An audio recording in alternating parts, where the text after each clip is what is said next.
All right, we are back with our fourth segment of the night.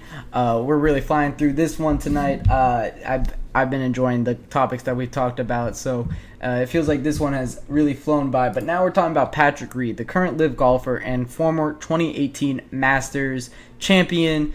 He is no longer able to play at the U.S. Open this year. How did this happen? Under the rules, after the LIV Golf Tour became a thing, no more official world golf rankings were given, no official world golf ranking points were given out to those that joined LIV Golf. What that means is, in these events that are the automatic qualifications for the U.S. Open is top 60 in the world in the official world golf rankings. That is difficult for the LIV golfers to get because the only time that they're able to get world golf ranking points is during the majors, the Masters, the PGA Championship, the U.S. Open, and the Open Championship. For Patrick Reed, he did not do well at the Masters, which means he had to get third or better at the PGA Championship if he wanted a chance at the U.S. Open.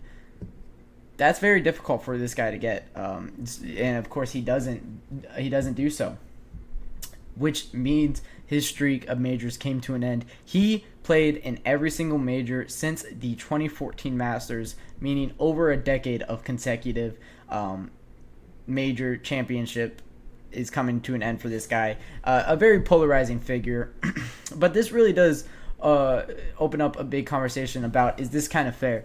Phil Mickelson and Bryson DeChambeau has been the guys kind of leading the charge when it comes to the LIV Golf side, saying, hey, we can't do anything to get our points up, which means we're not going to be able to play in the majors, which are the only events that we're allowed to play in. We're not allowed to play in any PGA sanctioned events, so something's got to give here. And the official world golf ranking said, well, you shouldn't have joined the LIV Golf Tour, basically. So it's disappointed. It's disappointing from that side. As I get a notification about the LIV Golf getting positive news on the world golf ranking front, the thing that I'm talking about right now, I just got a notification for. I'm sorry, I gotta look at this.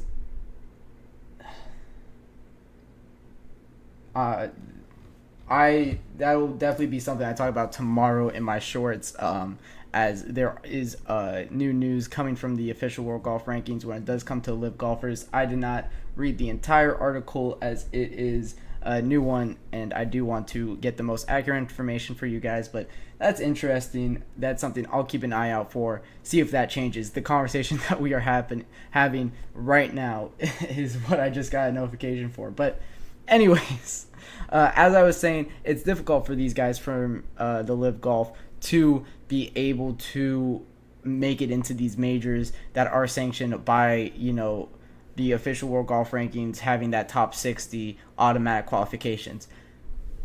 This led to many of the LIV golfers having to play in open qualifiers to make it into this major. Patrick Reed having to play in the Dallas qualifiers this week. He withdrew before he finished that one, meaning we won't see him at the U.S. Open. Another big name that was there that was unable to qualify, Sergio Garcia, another former Masters champion. I believe he won the 2015 Masters, if I'm not mistaken. He is also unable to compete in the U.S. Open because he did not qualify. If you are the rules of the U.S. Open qualification is if you played in one event to try to qualify, you are unable to play in another one. So those guys are officially done for the U.S. Open in June.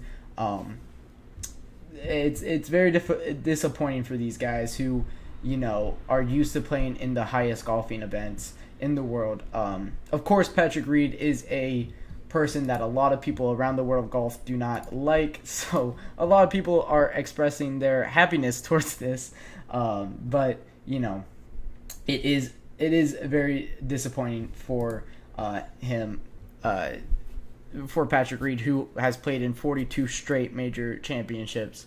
Of course, that doesn't. It's a streak, but it's not. It's not the most impressive streak. You have Jack Nicklaus with over 150. That's probably the number, or I think it was 144. It was almost 150 straight majors that he competed in. That's an insane record. Gary Player played in around 130. Some other names. I know Fred Couples played in a lot. Tom Kite played in a lot in a row, and Phil Mickelson has made 117 appearances in majors. But yeah, there are a lot of famous live golfers that won't be at number 2 Pinehurst in June.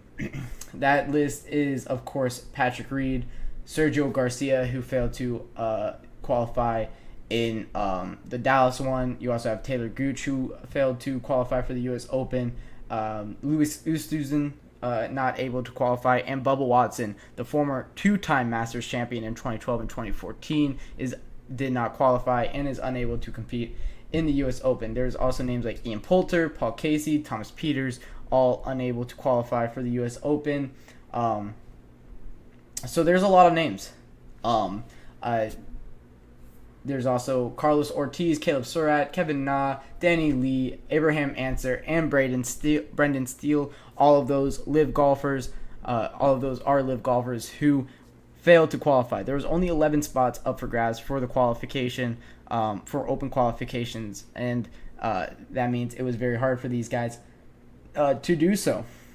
We are going to see Brooks Koepka, Bryson DeChambeau, Phil Mickelson are all going to be competing at the U.S. Open because of their wins previously. They get sanctioned. Of course, Brooks Koepka won it twice. Bryson DeChambeau won it. Phil Mickelson, Cameron Smith, John Rahm, Dustin Johnson, and Martin Kaymer all won at the U.S. Open before, so they will be competing. But yeah, there's a lot of names that won't be there in June, and it's kind of a shock for the golf world to not see a guy like Patrick Reed, who, of course, as I said, 42 straight majors. He's been a mainstay throughout most of my life in majors. Of course, seeing him for half of my life play majors, it's insane. And there's a lot of other guys that that aren't going to be playing in it, like Bubba Watson, who as of late not been competing too much, but always there in majors, unable to qualify for this one. And probably the most surprising one, Louis Oosthuizen, who won the U.S. or not won the U.S. Open, but won a major a few years back, went to live golf and is unable to qualify. So we always knew that there was going to be a trade-off when these guys went to live golf.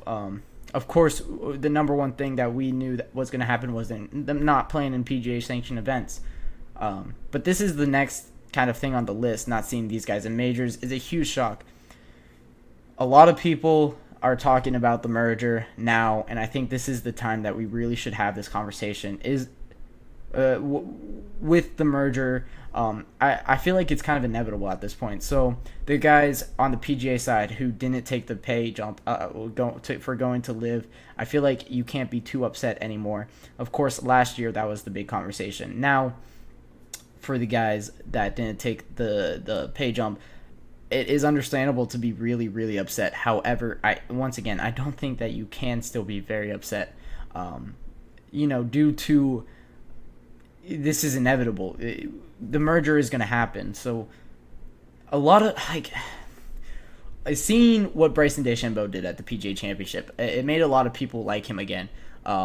And understandably so. He's such a fun figure in golf. It's so much fun to watch him play. Brooks Koepka is one of my favorite players in golf, one of the best guys in golf. He's unable to play. We're not seeing Phil Mickelson on the tour like we're used to seeing. That's a huge name in golf. Not seeing him every week is kind of upsetting. So this merger is going to happen.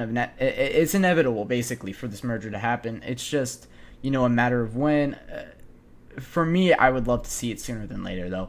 I do want to see these guys competing, not just in majors, but also, just competing every week. Like the Charles Schwab Challenge, imagine how much more fun this tournament could have been if we do have Bryson DeChambeau. Maybe Brooks Koepka might withdraw from this one, but you have Bryson DeChambeau, maybe you have Tyrell Hatton, maybe John Rahm's going to be there, Louis Oosthuizen could be there, Cameron Smith, who is a name that I always used to love watching.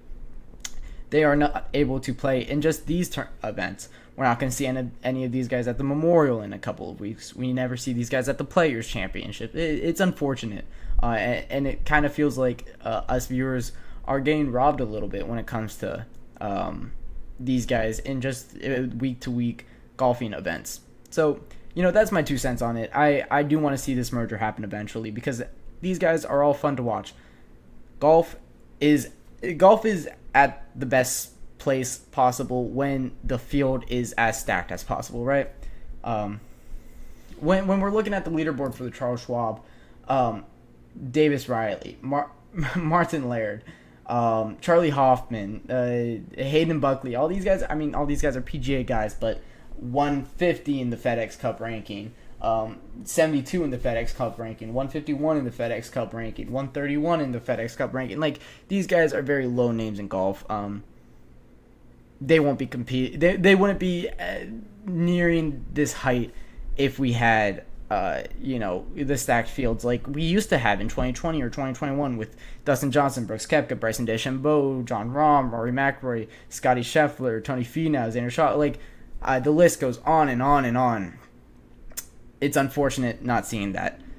So I want to see this merger happen eventually, and I feel like all these majors missing out on these guys kind of makes a lot of other people want to see it too.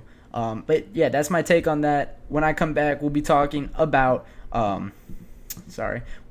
picks and predictions for the Charles Schwab when I get back.